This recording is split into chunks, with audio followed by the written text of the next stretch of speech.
Suspendido na ang Manning Agency at kumpanyang may-ari ng barkong sinasakyan ng 21 Pinoy seafarers na sinalakay sa Red Sea. Kinumpirma naman ng DMW Secretary Kakdak na nasa 8 Pilipino na ang na-rescue habang 13 Pilipinong tripulante pa rin ang hinahanap. Patuloy din biniberipika ang impormasyon na nasa 3 hanggang 4 na seafarers ang namatay. May report si Clazel Pardilla. Nilusob, pinuntirya ng missile at pinalubog.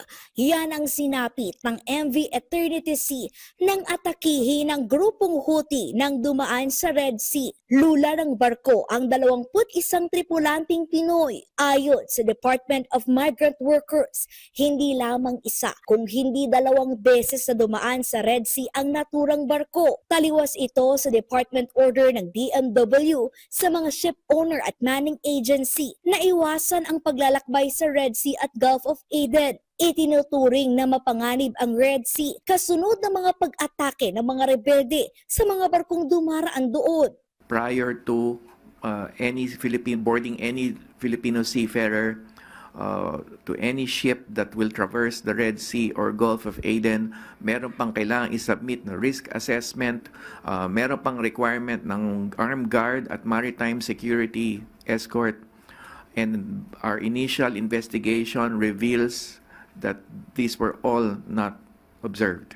Sabi ng DMW, binaybay ng MV Eternity Sea ang Red Sea nang dumaan ito sa Egypt patungo ng Somalia. Muling naglayag sa high-risk zone pabalik ng Jeddah. Sinuspinde na ang manning agency at kumpanyang nagmamay-ari sa MV Eternity Sea. Patuloy ang ginagawang investigasyon ng DMW. Posible silang maharap sa kasong administratibo at kriminal. Puspusa naman ang ginagawang search and rescue operation. Sa ngayon, 5 na ang nasagip mula sa nilusob na barko, 16 ang hinahanap. Kinukumpirma ng DMW ang impormasyon na hawak sila ng grupong Houthi habang biniberipika naman ang ulat ng mga nasawi.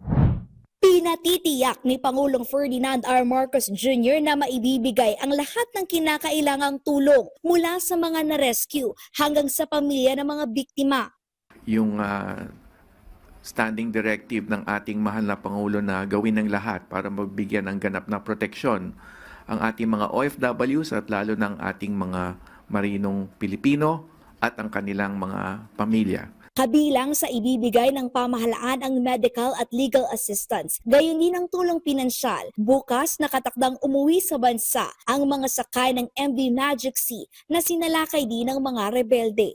Clazel Pardilla para sa Pambansang TV sa Bagong Pilipinas.